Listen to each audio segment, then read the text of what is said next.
E nós vamos falar justamente do texto que foi lido, não foi combinado. O diácono leu ali, espontaneamente, mas eu tinha pensado nesse texto. Meus queridos irmãos, o apóstolo Paulo recebe uma revelação direta de Jesus. Jesus Cristo aparece para ele. Ora, ele conhecia os ensinos, ele tinha dialogado, ele tinha um relacionamento com os apóstolos que andaram com Jesus, mas ele mesmo diz nos seus escritos que ele era um abortivo, ele não teve a oportunidade de andar com Jesus nos 3 anos e meio que Jesus esteve aqui, e ele foi chamado ao apostolado de uma maneira diferenciada.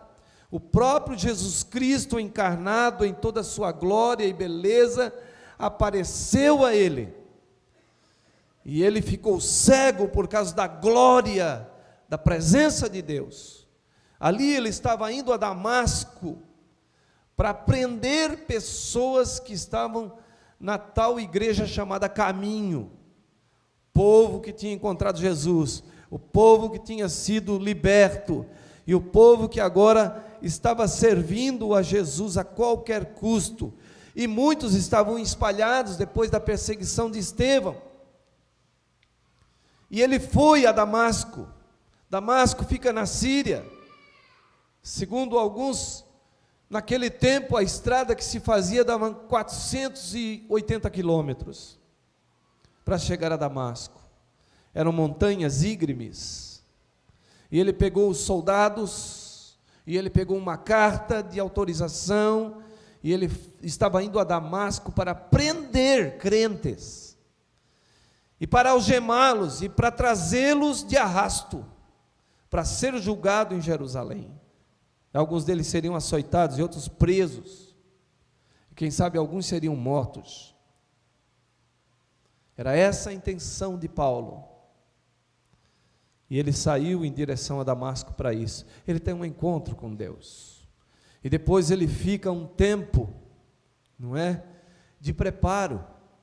Quando ele se converte, os crentes ficaram assustados e estavam achando, alguns deles, que era golpe.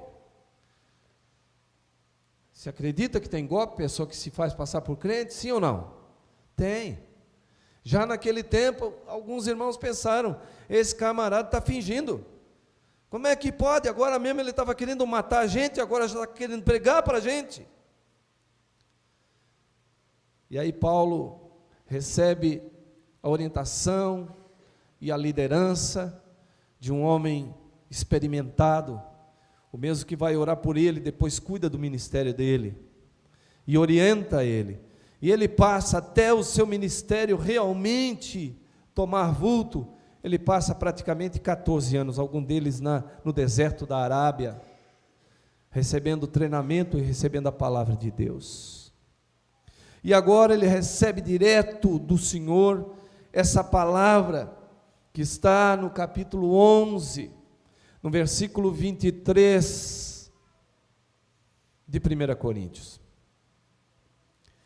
Essa epístola, escrita aos irmãos coríntios, ela é uma epístola doutrinária, e ela é uma epístola muito dura, muito dura.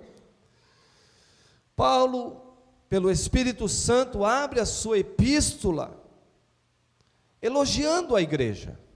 Ele não entra já batendo, ele elogia. Ele diz: eu quero elogiar a igreja de Corinto, porque tem chegado a mim alguns relatórios, e eu estou sabendo que vocês têm todos os dons. Ou seja, havia o interesse dessa igreja de ser cheia do Espírito Santo. Acontece que muitas vezes os dons ministrados, quando a pessoa dá liberdade e permite que os dons aflorem na sua vida, eles muitas vezes não trabalham no caráter. Por isso tem que andar paralelo dons e fruto. O fruto é buscado, o fruto é exercício. Bondade, longanimidade, temperança, equilíbrio, Então, eram crentes cheios do Espírito Santo, cheios, havia muita profecia, havia muito mover do Espírito, mas havia muita meninice, muita infantilidade nessa igreja, a ponto de Paulo no capítulo 1 já falar alguma coisa sobre uma divisão que havia no meio da igreja. Aquele grupo de crentes, uma igreja forte, uma igreja próspera, uma igreja crescente, uma igreja evangelizadora, tinha 4 facções dentro da igreja. E nós vamos falar aqui de dignidade, são 3 pontos que nós vamos abordar: a instituição da ceia do Senhor, estamos falando, a dignidade da participação da ceia do Senhor e a autoavaliação espiritual. Quando Paulo coloca essa parte do capítulo 11, um pouquinho antes ele tinha falado da questão das mulheres, que foi tão debatida durante tantos anos, tantos séculos, que muita gente levou para o lado físico apenas, do cabelo, mas ali está falando de autoridade e não de cabelo. E ele começa abrindo o capítulo 11, dizendo assim: Deus é o cabeça de Cristo, Cristo é o cabeça do homem, o homem é a cabeça, artigo A, da mulher.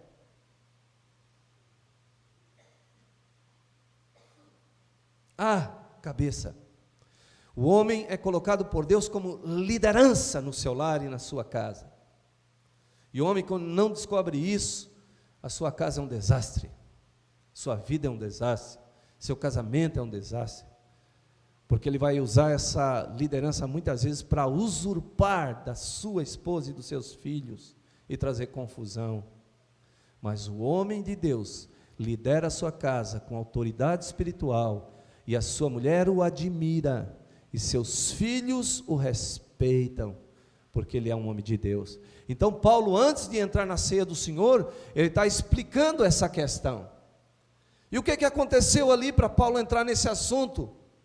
Aconteceu que essas mulheres foram libertas pelo Senhor, e elas ficaram cheias do Espírito Santo, e elas esqueceram a tradição da cidade de Corinto. E o que elas fizeram? Estavam loucas pela liberdade, mas esqueceram do padrão estabelecido pela cultura. E a primeira coisa que elas começaram a fazer é tirar o véu da cabeça. E aí tiraram o véu da cabeça, uma mulher sair na rua, na cidade de Corinto, uma cidade prostituída, significava que essa mulher não tinha autoridade sobre a cabeça dela, e qualquer homem que passasse, podia tentar contratá-la em namoro, ou em casamento, ou até para outras coisas. Então Paulo disse que não era prudente essas mulheres tirarem o véu. Só havia 2 situações em que mulheres não usavam véu. Primeiro, a viúva, ela tirava o véu da cabeça e, segundo a tradição, colocava no pescoço. Todo homem que olhasse para aquela mulher sabia que ela não tinha mais uma liderança sobre ela. O marido morreu, ela estava livre segundo a lei, e ela podia contratar um casamento agora.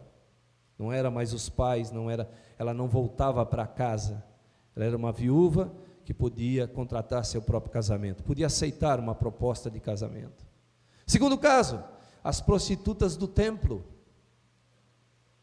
Eram mulheres que não usavam véus, e eram prostitutas de culto, cultuavam, eram mais de 1000 naquele templo.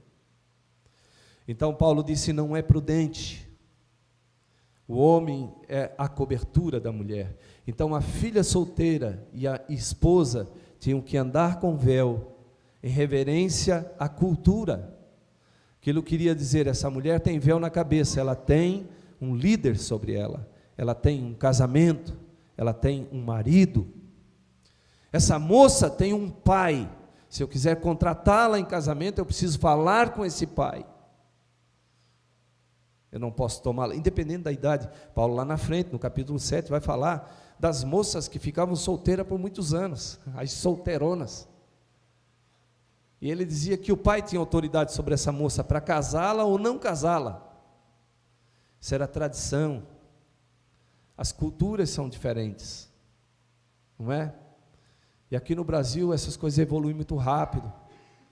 O brasileiro está perdendo muito rapidamente toda e qualquer tradição, né? Só há de lembrar quem tem aí acima de 30 anos, que ninguém mais pede a bênção, né? Do pai, da mãe, do vô, da avó, dos tios. A gente perdeu muito da nossa tradição. Mas Paulo está chamando aqui, nessa época, essa igreja, a responsabilidade. E cada capítulo é um ensino. Um ensino, porque essa igreja tinha dons, mas era carnal. Tinha dons, mas era menina.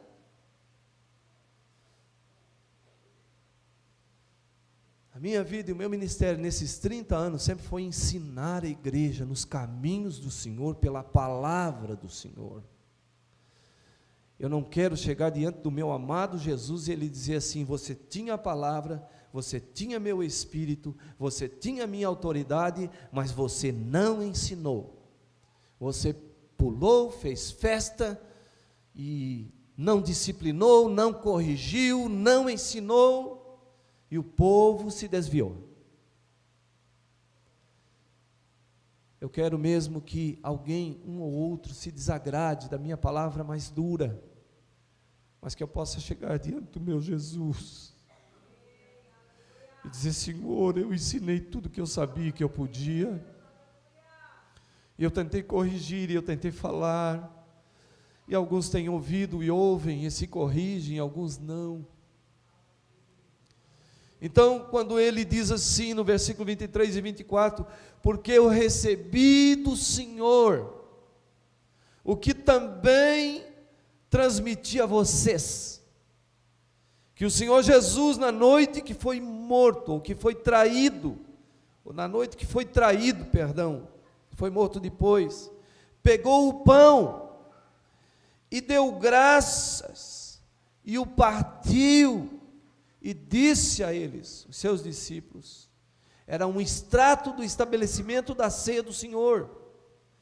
E Paulo agora está trazendo no contexto de Corinto, ele está trazendo esse embasamento do ensino de Cristo, diretamente revelado por Cristo, dizendo: isto é o meu corpo, dado em favor de vocês, façam isto em memória de mim.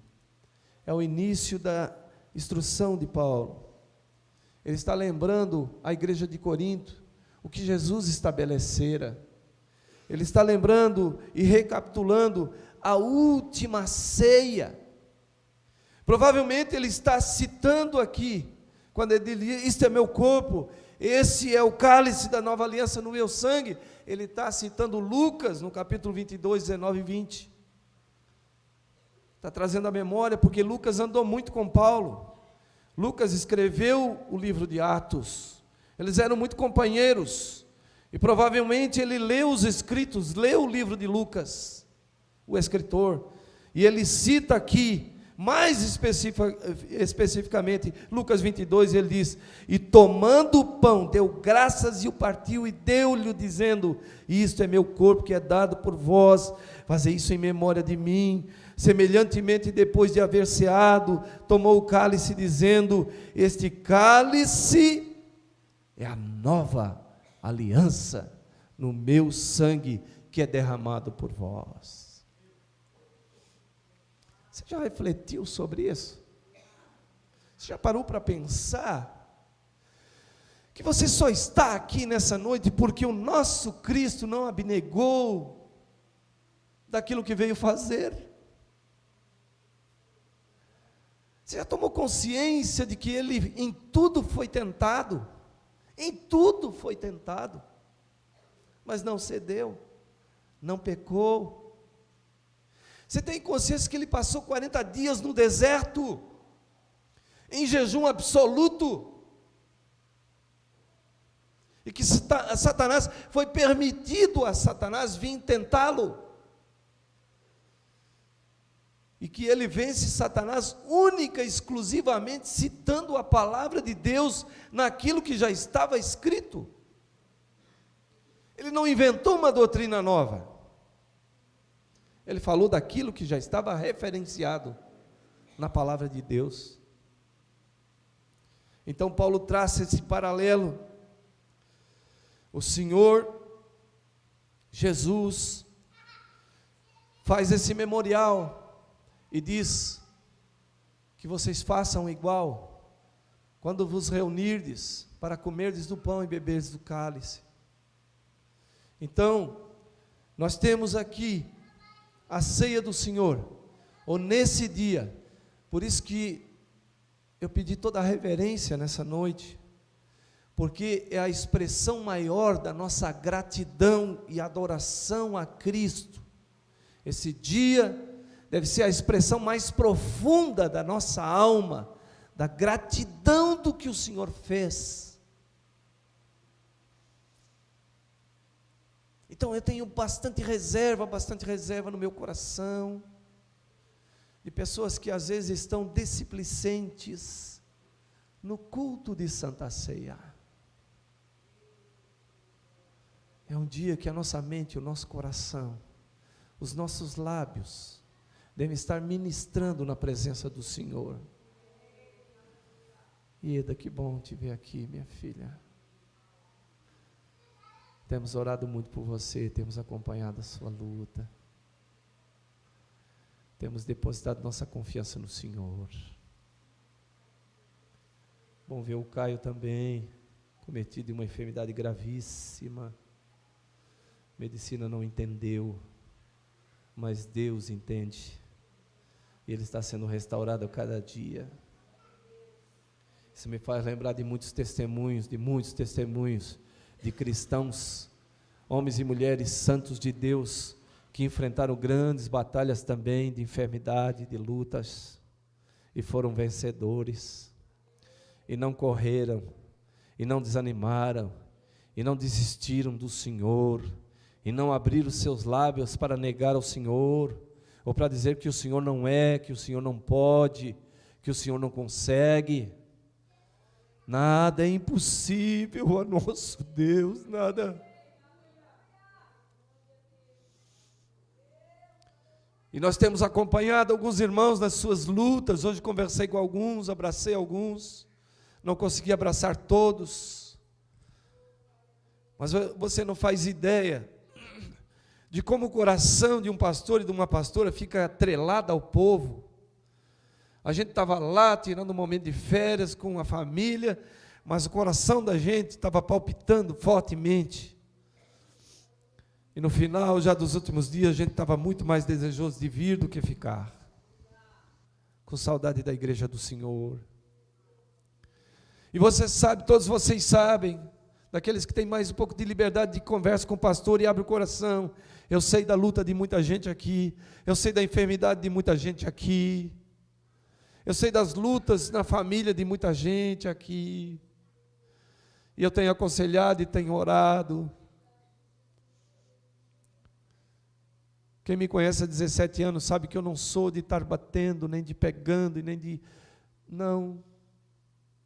Às vezes compreendo as lutas dos irmãos, compreendo as fraquezas, e os abraço em Cristo, e preparo sempre uma mensagem que daqui possa servir para todos, e não para um indivíduo, ou para uma família, ou para uma pessoa. A minha pregação é para a igreja do Senhor Jesus. No individual eu falo com você sobre as suas lutas, eu dou uma palavra, eu dou um conselho, eu dou um texto, eu faço uma oração, mas daqui nesse momento eu estou especificamente falando ao rebanho de Jesus Cristo, que acompanha e que caminha para o céu nesta igreja, nesta comunidade, aos nossos visitantes. Então uma palavra daqui que possa ser muito dura, ela é uma palavra de um coração, de um pastor apaixonado pelo rebanho, e o pastor que ama você, E de um pastor que às vezes também tem os seus momentos em que eu vou diante do Senhor e digo: Senhor, não estou entendendo isso. Por que disso nessa família?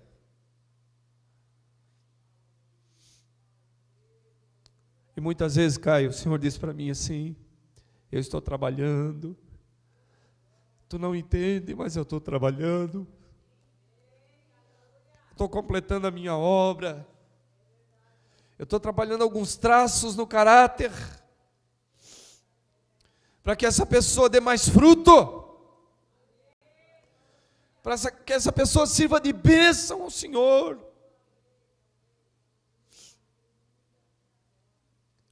Nós queremos a cidade de Barra Velha para Jesus, e nós vamos ganhá-los para Jesus. Hoje eu fiquei feliz, numa de nossas congregações, o pastor mandou algumas fotos. Ele estava num grande mercado com a igreja, logo após a escola dominical, cantando, adorando ao Senhor e distribuindo literatura, distribuindo o livro de Marcos para cada pessoa que passava. E eu mandei um áudio para ele dizendo: meu pastor, que coisa linda que você está fazendo aí, que Deus te abençoe, você está ensinando o rebanho a falar do amor de Cristo, a evangelizar. Eu tenho no meu coração um desejo ainda de fazer uma cobertura evangelística até dezembro, de toda a nossa cidade. E eu desde essa noite, convoco irmãos voluntários, já tenho falado com alguns, mas eu convoco irmãos voluntários: pastor, eu quero fazer parte disso. Nós vamos organizar e vamos fazer isso. Vamos falar às pessoas de que o fim está próximo, de que Jesus em breve voltará. Segundo ponto, a dignidade na participação da ceia. Paulo pega no versículo 27 a 29, ele fala uma coisa dizendo assim: portanto, todo aquele que comer o pão e beber o cálice do Senhor de modo indigno, culpado de pecar contra o corpo e o sangue do Senhor, examine, pois, cada um a si mesmo. Foi lido aqui, o nosso irmão fez referência bem forte quando leu essa parte. Então coma desse pão e beba desse cálice, pois quem come e bebe sem discernir o corpo do Senhor, come e bebe para seu próprio juízo. Paulo adverte sobre a importância de participar da ceia do Senhor. Eu tenho dito aqui, para a igreja do Senhor, eu tenho ensinado assim, muita gente não faz, mas eu tenho ensinado assim. Hoje nós temos uma coisa boa aqui que acontece nessa igreja: nós temos ceia de manhã e de noite. No primeiro domingo é ceia pela manhã e ceia à noite. Alguns irmãos vêm pela manhã e daí não vêm à noite, beleza, mas veio, tomou a ceia. Alguns depois da escola dominical até chegaram aqui na frente: pastor, vou aproveitar o finalzinho da tarde e vou sair uns 2 dias. Amém, porque eu falei disso, cuidar da família, andar com a família, passear com a família. Mas o culto de ceia deveria ser um culto absoluto, devia ser uma agenda máxima na sua vida. Você devia escrever em todos os lugares: primeiro domingo, eu não faltarei à casa do Senhor, eu vou lá para receber a ministração da palavra e comer do pão e beber do cálice do Senhor. Tem outros dias, tem outros finais de semana. É óbvio que eu não vou brigar com você, mas eu preciso falar isso. Tire qualquer outro dia, deixe o dia da ceia para estar aqui na casa do Senhor. Você tem 2 opções, de manhã ou de noite. Amém? Esse é um dia especial. Paulo está dizendo, Paulo está chamando, Paulo está dizendo que Jesus falou para ele que era para se reunir em memória dele. E ele diz que comer do pão e beber do cálice indignamente, come e bebe para a sua própria condenação. A própria ceia o condena. E a igreja de Coríntio faltava com respeito à Santa Ceia. E ela tinha divisão e irreverência. Se você estudar Coríntios capítulo 11, os versículos anteriores ao versículo 23, você vai ver Paulo falando de um costume que a princípio foi muito bonito. Quando você vê capítulo 2 de Atos lá no final, a igreja todos os dias comia do pão, bebia do cálice. Eles comiam junto, a refeição comum, eles ceavam junto e depois comiam do pão e do cálice. E ainda iam para o templo, e andavam em oração, e o Senhor ministrava, e o Senhor salvava, e o Senhor agregava. E a simpatia do povo naquele início de igreja era grande para com os crentes. Perseguição por um lado, simpatia por outro. Os vizinhos olhavam, os crentes estão reunidos aí, estão comendo tudo junto, estão fazendo uma carninha, fazendo um churrasquinho. A gente usa esses negócios de hoje em dia, né? Mas era mais pão, era mais a refeição do Oriente. Muitas vezes carne de ovelha também. E depois ministravam a Santa Ceia. Isso foi tomando um volume, a igreja foi crescendo. E a igreja começou a se reunir nas sinagogas e nos templos. E isso que era uma maneira de chamar, de unir as famílias, de unir a igreja do Senhor, passou a ser uma coisa ruim. Por causa da ostentação. Você sabe o que é ostentação? Já viu as pessoas que ostentam? Não é? Ostentam carro, ostentam joias, ostentam dinheiro, ostentam roupa, ostentam não sei o quê. Ostentação. E Paulo toca nessa ferida, ele diz: alguns de vocês vão para a celebração da Santa Ceia, e vocês comem bem. Vocês comem bem. Seria, trazendo para o dia de hoje, vocês comem o quê? Uma picanha? Um contrafilé? Não é? Um bombom. Você já ouviu falar do bombom do boi? Não é? Ele é um pedacinho de carne de 300, 400 gramas que tem em cima, que é a carne mais macia do animal. Custa R$400 o quilo. Você nem ouve falar disso, né? Nós somos tão pobres que a gente nem ouve falar desse negócio. Esses irmãos estavam ostentando. E aí aquele irmão trabalhador, aquele irmão que era escravo e continuava escravo do seu senhor, e não tinha comida para levar na igreja, ele levava muitas vezes uma farinha mexida e transformada num bolo, para comer junto com os irmãos, e depois celebrarem a Santa Ceia. E Paulo olhou para aquilo e disse: não dá para ser assim. Vocês estão envergonhando a Cristo, vocês estão fazendo acepção de pessoa, então vocês não têm comida em casa? Você já leu esse texto? Quantos já leram? Antes do 23, olha aí, mais da metade já leu. Ele está dizendo à igreja do Senhor: vocês não têm comida em casa? Então comam em casa, vem com a barriguinha cheia, e cheguem na casa do Senhor, só para comer o pão e beber do cálice. Vamos acabar com isso. E vamos voltar à seriedade da Santa Ceia. E nós até hoje temos isso. Algumas igrejas estão voltando a fazer comida. Vocês já viram uma igreja fazendo churrasco dentro da igreja antes da ceia. Não é? Tomara que alguém tenha comprado churrasco para todo mundo comer do mesmo churrasco. Mas eu acho que não é uma boa pedida. Porque a igreja do Senhor aqui em Barra Velha, nós somos equilibrados. De vez em quando a gente faz comidinha também. As comidinhas, chama o povo, comemos, negócio das mulheres, negócio não sei o quê, os nossos estudos bíblicos, a gente vai ali embaixo, come todo mundo junto, da mesma comida, é bacana isso, de tempo em tempo. Paulo trouxe ao equilíbrio, e ele disse, e ele está falando aqui justamente dessa questão da meninice, da falta de equilíbrio, da falta de alguém sério. Paulo estava falando muitas vezes: vocês estão vendo gente corrupta dentro da igreja e vocês não estão chamando, vocês não estão corrigindo. Tem um filho aí que maculou o leito do seu pai, e está aí no meio de vocês tomando ceia. Subiu na cama do seu pai. Vocês não têm vergonha, não? Expulse esse camarada do meio de vocês. Então Paulo vai corrigindo cada capítulo, ele vai corrigindo, e quando ele chega na Santa Ceia, ele traz isso.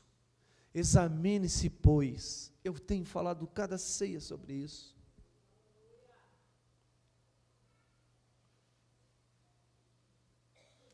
Pessoas que não discernem o corpo de Cristo. Pessoas que o mês inteiro deixam a vida levar, de qualquer jeito. E depois, no dia da ceia, se apresentam aqui e comem do pão e bebem do cálice. Eu não sei da sua vida. Eu não posso lhe proibir. Para mim, se você tem comunhão com Deus, está em comunhão com Deus, você pode comer do pão e beber do cálice.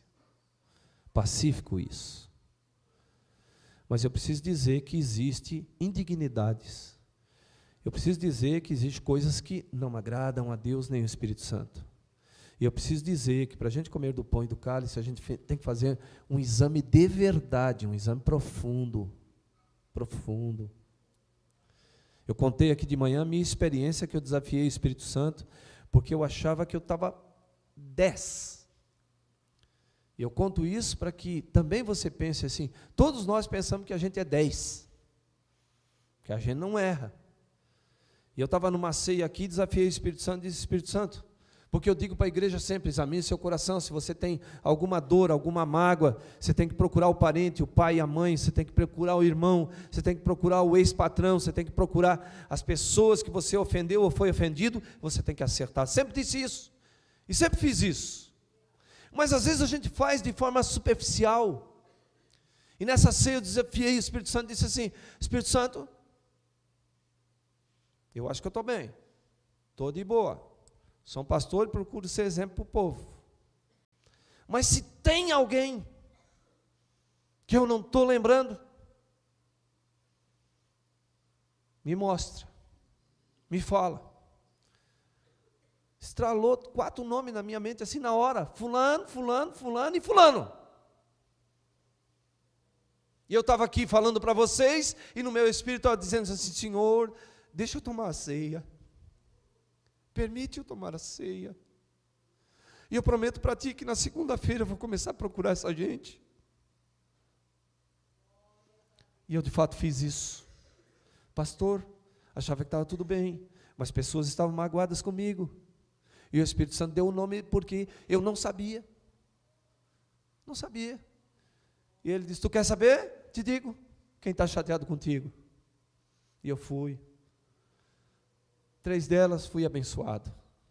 Uma delas me pegou e descascou. Descascou a lenha. Falou 1h30. Mostrou tudo que eu não devia ser e nem fazer. E eu falei para aquela pessoa: pode falar tudo que você tem, tudo que você precisa me dizer.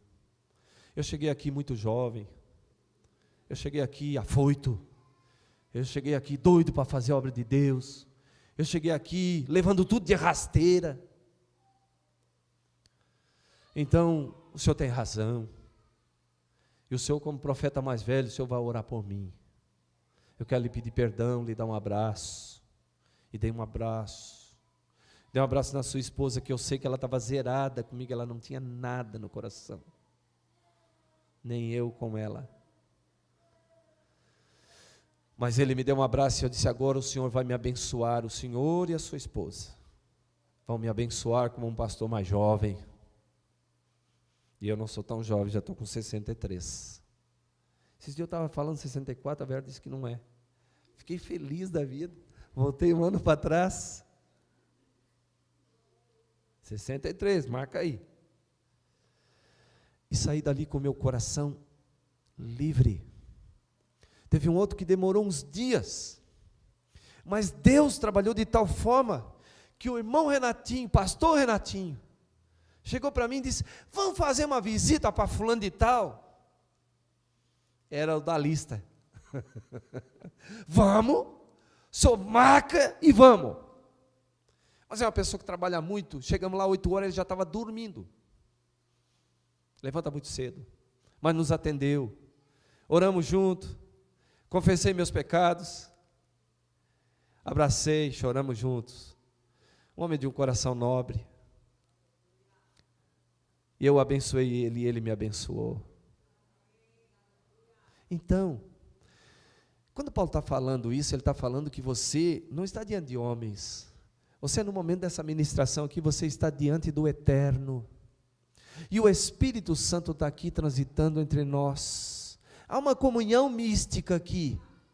Você não consegue entender a profundidade disso, mas você aceita por fé.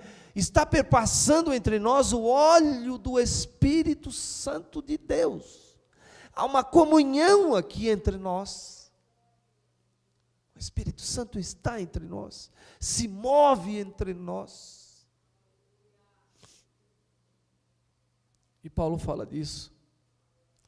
Faça essa autoavaliação. E aí ele continua um pouquinho no versículo 30 e 31, ele diz assim: para aqueles que não fazem avaliação e para aqueles que comem dignamente, ele diz assim: por isso há entre vocês muito fraco e doente, ou muitos fracos e doentes, e vários que já dormiram. Esse dormir aqui não é desviar-se da presença do Senhor. Esse dormir aqui é dormir fisicamente. Tem gente morrendo antes do tempo. Tem gente sendo ceifada mais jovem, porque não discerne o corpo de Cristo. Muitos já dormiram, muitos já foram recolhidos. Às vezes, no momento de encontro com Deus, de renovação espiritual, a pessoa se volta para Deus, mas Deus conhece a sua intimidade e sabe que ela vai continuar daqui um pouco não discernindo. E o Senhor a leva, a chama. E alguns perdem a salvação. Essa palavra é uma palavra que deve entrar no nosso coração. Não é para amedrontar você. Você não precisa ter medo nenhum. Basta você seguir a orientação do Espírito Santo, examine-se a si mesmo. E coma desse pão e beba desse cálice. E se nesse momento do exame o Espírito Santo te fazer lembrar de alguma coisa, você vai entrar em conserto. Você pode dizer amém? O salmista Davi disse assim: sonda-me, ó Deus. Sonda-me, ó Deus. E conhece o meu coração, prova-me e conheças os meus pensamentos.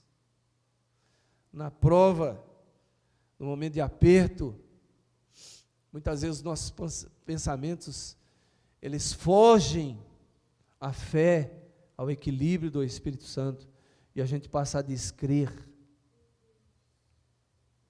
Vê, Senhor, se há em mim algum caminho mau, e guia-me pelo caminho eterno.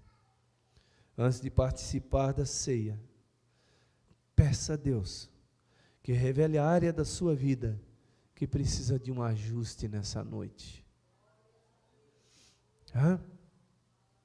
Alguma coisa que você quer, aproveite que você está diante do pão e do cálice e diga: Senhor, eu preciso dessa correção. Eu preciso que o Senhor me corrija. Eu preciso mudar de atitude.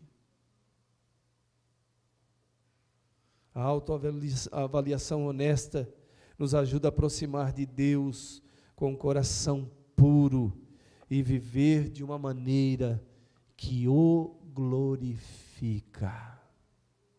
Amém? Fique em pé.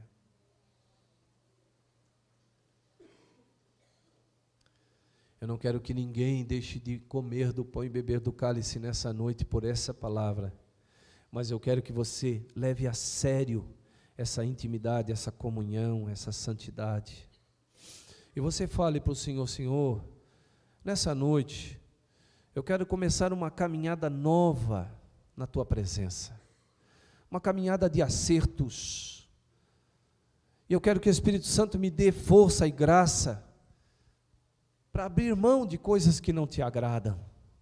Às vezes nós estamos aferrados, nós estamos apegados a coisas aqui, não é? Quando Paulo fala no capítulo 3 de Colossenses, ele diz assim: você que já morreu para os rudimentos do mundo, você que já morreu para a carne, levante a sua cabeça e passe a pensar mais nas coisas que são do alto do que nas coisas que são daqui. O que Paulo está dizendo? Se desapegue, larga a mão de ser materialista.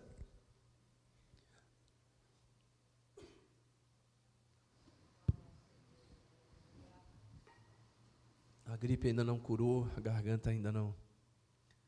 Muitas vezes somos materialistas, somos apegados às coisas daqui. Nossa preocupação o tempo todo é com o aqui, com o agora. Nossa preocupação é com o futuro terrestre e não celeste. O que vai ser daqui a 10 anos, Senhor? O que vai ser daqui a 15 anos? Como é que vai ser isso? Como é que vai ser aquilo? Como é que vai... Esquecemos que nós somos cidadãos dos céus. Você é cidadão do céu ou não é? Você é cidadão do céu ou não é? Amém? Você está caminhando para o céu? Amém? Eu estou. E eu procuro caminhar para o céu. Então tem muitas coisas que às vezes nos limitam. Estamos vivendo um tempo de muita transição. Vivendo um tempo de crentes fracos, desmotivados. Vivendo um tempo de crente que não tem firmeza. Não duvido que alguém possa mudar para uma ou duas igrejas para se adaptar, para se acertar. Mas tem gente que muitas vezes chega para mim na conversa e diz: pastor, eu tô vendo ainda a igreja que eu vou servir a Deus. Tá, mas você se converteu onde? Se me converti em tal igreja. E quantos anos você tem de fé? Eu tenho 30 anos de fé. Tá, e tu está procurando uma igreja ainda? Tem uma igreja séria aqui? Então tem muita gente em transição todo o tempo, eles não querem compromisso com liderança. Que você seja um crente estável, firme. Você leva a pancada, mas você fica. Né? Se fosse por pancada, meus irmãos, eu, filho de pastor, imagina. Faça a ideia. 64 anos na mesma igreja, apanhando de tudo quanto é lado. Os presbíteros mesmo gostavam de murmurar de mim. Pegavam pesado comigo. Fiquei, permaneci, aguentei, cresci, prosperei. O Senhor me deu um casamento, o Senhor me deu uma moça. Veio da quadrangular. Ela não era da Assembleia. Veio da quadrangular aos 10 anos. Levaram ela num culto, ela só chorava, perdeu o pai, só chorava.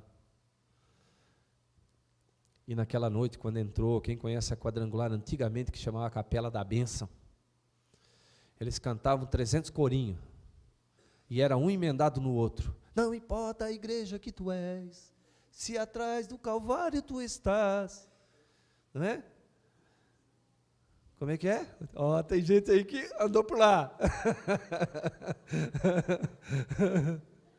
Então, conheceu Jesus, depois Jesus trouxe para outra, chamou, foi para uma terceira, mas vamos parar de ser instáveis. Ah, o pastor falou grosso, vou embora. Pastor, vou embora. Faça isso. Faça isso. Firme-se. Escolha uma igreja. Essa igreja vai ter tanto defeito que você vai ter que aguentar a bucha. Assembleia de Deus tem muito defeito, mas é uma boa igreja. Tem gente séria, tem gente crente, tem presbíteros de Deus, tem evangelistas de Deus, tem pastores de Deus, tem missionários de Deus, tem ministros de louvor de Deus. Tem defeito? Tem um monte. Eu mesmo como pastor podia enumerar para você. Um dia, quem sabe, eu faço uma lista de todos os nossos defeitos. Eu sei de cor, salteado. Não tem jeito. Não vai mudar. Aqui é hospital, aqui é enfermaria, aqui é lugar de cirurgia, lugar de conserto, lugar de renovação, é lugar de entrega, é lugar de humilhação, que é lugar de agradar a Deus, servir a Deus. Tem boas igrejas por aí. Uma Vera veio Naquele dia, eu acho que 10 anos ela tinha de idade, ela escutou entre as canções uma canção que tocou profundamente no coração. Ela fala às vezes um pouco disso. E a canção dizia assim: a minha alma está cheia de paz. A minha alma está cheia de paz. Desde que Cristo minha alma salvou, a minha alma está cheia de paz. E a paz do Senhor Jesus Cristo entrou no coração daquela menina de 10 anos. E eu tenho a grata satisfação de dizer para você, uma Vera está com 64, 65, 65. Então, fazem 55 anos que ela serve a Deus. Nunca negou a fé, nunca desviou, nunca desanimou, sempre com a cabeça levantada servindo a Deus. Deus quer fazer isso com você, conosco. Quem sabe você pode dizer: pastor, eu tenho sido estável. Deus vai dar estabilidade para você. Deus vai dar firmeza. Eu quero que você permaneça na casa do Senhor. Se essa não é ainda a sua igreja, escolha outra então. Mas a última que você escolher, fique lá até que Jesus venha. Se você está aqui nessa noite e quer ficar com a gente, fique aqui até que Jesus venha. Receba a palavra, receba a dureza, receba, mas você fica firme. E nós vamos estar no tribunal de Cristo. Eu não sei como é que vai ser, mas eu queria que a igreja de Barra Velha estivesse toda comigo, que a gente pudesse ficar num lugar da fila que tivesse só a crente de Barra Velha, esperando passar no tribunal, e eu pudesse estar ali, mais ou menos na linha de frente, junto com outros homens e mulheres de Deus. Eu pudesse dizer: Jesus Cristo, aqui é Barra Velha, essa turma aqui é Barra Velha, todo mundo aqui. A gente conseguiu trazer todo mundo. A gente conseguiu trazer todo mundo. Ninguém largou o Senhor, ninguém se afastou, ninguém largou a mão. Servimos a Jesus com saúde, sem saúde, com muito dinheiro, sem dinheiro, na riqueza ou na pobreza. A gente serviu ao Senhor, a gente permaneceu unido, e a gente está aqui para receber a coroa inacessível de glória que o Senhor dará a todos os seus santos. Breve Jesus voltará.